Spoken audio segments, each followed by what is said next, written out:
It all started with a letter. A thin white envelope tucked neatly into my mailbox, marked with the unforgiving logo of the Homeowners Association. I lived on the edge of a vast woodland, a cabin built by my grandfather that overlooked more than 300 acres of forest stretching into the hills. It had been my sanctuary since I was a boy, a place where silence wasn't uncomfortable. It was sacred. A place where I learned to track deer, fish for trout, and feel the rhythm of the seasons through the bark of trees. So when the HOA slapped me with a $5,000 fine for unauthorized hunting activity on my own property, I thought it was a joke, a mistake. It wasn't. See, the HOA had always hated my independence. I never attended their meetings. I never voted on their landscaping policies or contributed to their potlucks. I was a ghost to them, a man who lived too free for their liking. But they tolerated me, mostly because they couldn't figure out how to control me. Until now. The fine wasn't just a warning.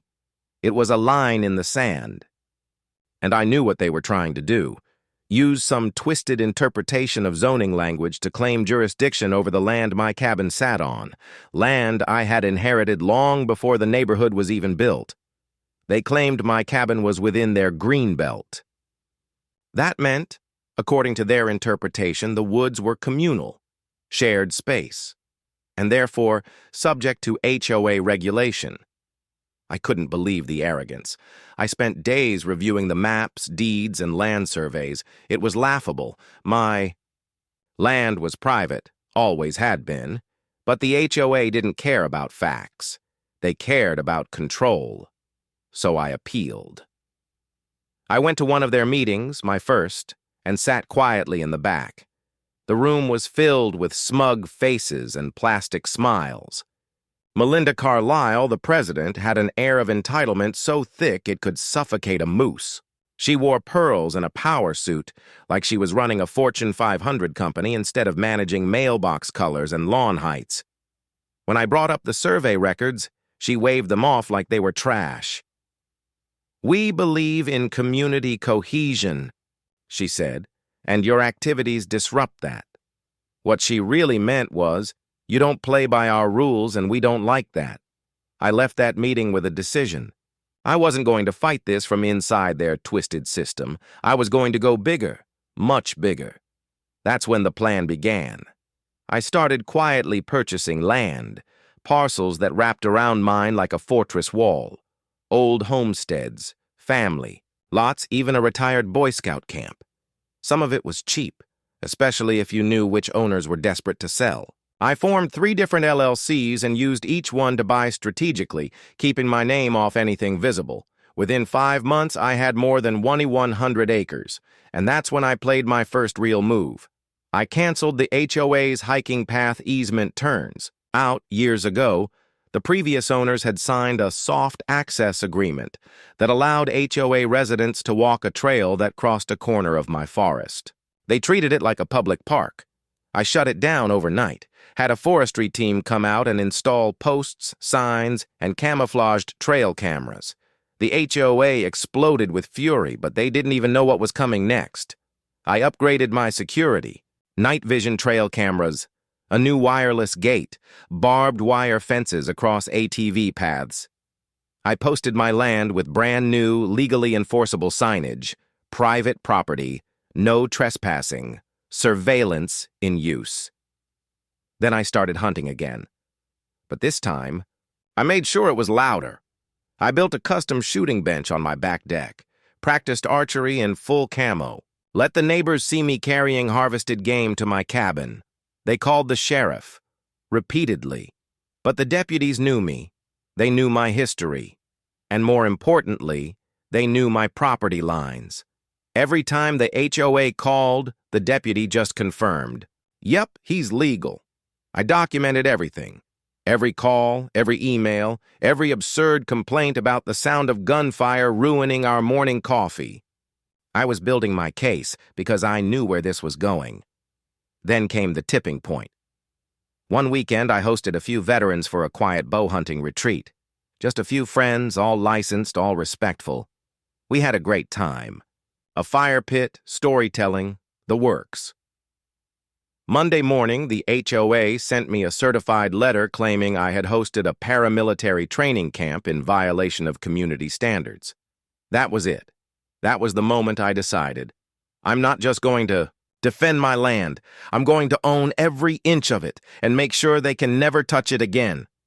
I made the final acquisitions, closed on the last parcels, and with the help of my lawyer, filed the documentation to formally consolidate the land under a conservation-controlled private-use trust. Then I sent the letter that would shake their world.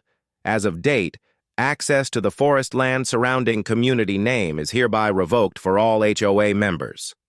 The property is now privately owned, surveilled, and protected under state and federal conservation law. Future trespassing will result in legal prosecution. Melinda tried to respond.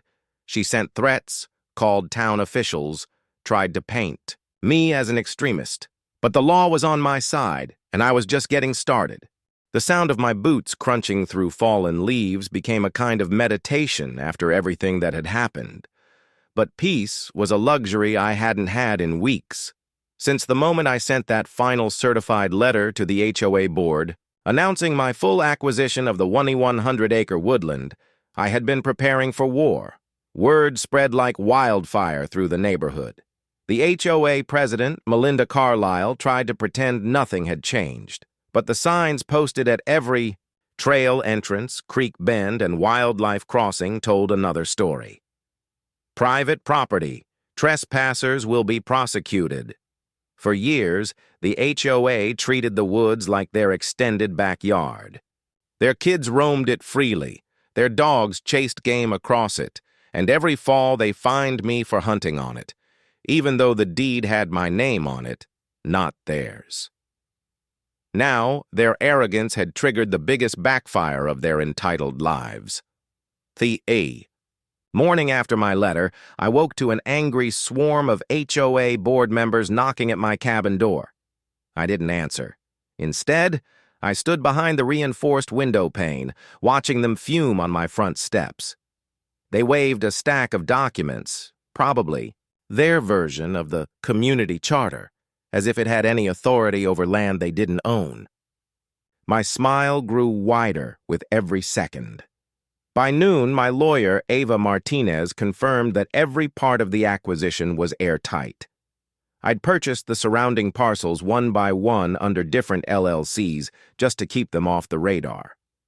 Now that it was consolidated, the forest they thought was shared green space was legally, completely, and undeniably mine. Melinda sent her first cease and desist letter by 3 p.m. By 3:30, it was in my trash can. That week, I built my fence. Not just a boundary line. This thing was a fortress. Heavy-duty cedar posts, reinforced barbed wire, and steel trail gates sealed off every road and hiking trail leading into the woods. I hired ex-military security consultants to install motion detection cameras. Solar-powered drones flew preset. Patrol patterns above the canopy, and that wasn't the end of it.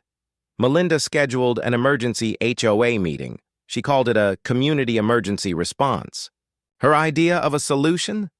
Try to claim the forest as a historic communal preserve and slap me with a conservation violation. She underestimated how much I'd done my homework. Not only did I have ownership, but I'd already worked with the county to register the land under a conservation easement with me as the steward.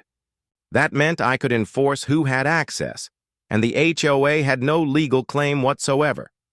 I went public with it 2 days later. Local media loved it. HOA tries to control Hunter. He buys the entire forest. Instead, Landowner turns tables on HOA. After being fined for hunting on his own property, Melinda tried damage control. But by then it was out of her hands. And that's when things got personal. One night, just after midnight, I heard rustling near the northeast perimeter. My cameras pinged movement. I pulled up the feed and saw 2 teens, HOA board member kids, trying to climb the gate, wearing hoodies and ski masks like they were in a video game. They didn't make it far. A pre-recorded warning blasted from a speaker. "You are trespassing. Leave now or law enforcement will be called." They bolted like deer. The next morning, Melinda had the audacity to call me, screaming about harassing children and overstepping my bounds. I calmly reminded her that those children were committing a Class B misdemeanor under state law. If they tried it again, I'd press charges. She hung up. But the message had landed. Still, the HOA wasn't done. They filed a frivolous lawsuit, claiming my fence violated local aesthetics. They accused me of deforestation, despite the fact that I hadn't felled a single tree beyond clearing my property lines. One board member even reported me to Fish and Game, hoping to get my hunting license revoked. That backfired beautifully. When the game warden arrived, he looked around, shook my hand, and said, "I wish more folks would manage land like you." I gave him a full tour, pointing out trail cameras, wildlife feeders, and managed tree stands. He saw firsthand how the ecosystem had actually improved under my stewardship. He left me with a warning, not for me, but for anyone else thinking of pushing their luck. Meanwhile, the lawsuit crumbled. My attorney filed a counterclaim for harassment and false legal action. The judge dismissed their suit within minutes and awarded me legal fees. That court win? That was the final straw for the HOA. At the next board meeting, several members resigned. The neighborhood group chat, which I had been unceremoniously removed from years ago, leaked screenshots to the local paper. Melinda's leadership was a joke, and now everyone knew it. But I wasn't done yet. I bought ad space in the neighborhood newsletter and printed a full-page notice. Effective immediately. Access to forest name is revoked for all non-authorized. Parties, property monitored 24/7. Violators will be prosecuted. Owner.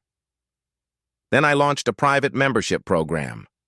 For $500 a year, non-HOA residents could apply for a seasonal pass to hike, birdwatch, or camp. Fully insured, fully permitted.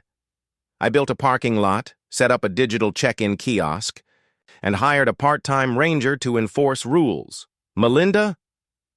Banned for life. Even when she tried to have her sister apply, I caught it. Her application was denied with a one-line email. Access not approved. Reason, HOA affiliation. Weeks later, I got a letter from a former HOA member, someone who had voted against Melinda, tried to stop the fines back when they started. She thanked me, told me her grandkids had never seen the woods so clean, so peaceful. It reminded me why I did this. This wasn't about revenge anymore. It was about reclaiming control, about showing the arrogant few that real ownership can't be dictated by paperwork and power trips. It comes from putting in the work, the patience, and knowing when to strike. And the next time I climbed into my tree stand, bough in hand, crisp air on my face, I looked out over my forest, not just the acres, but the legacy, and smiled. They had tried to cage me with rules. Instead, I caged them out, with the law, the land, and a whole lot of barbed wire. The forest was finally free, and so was I.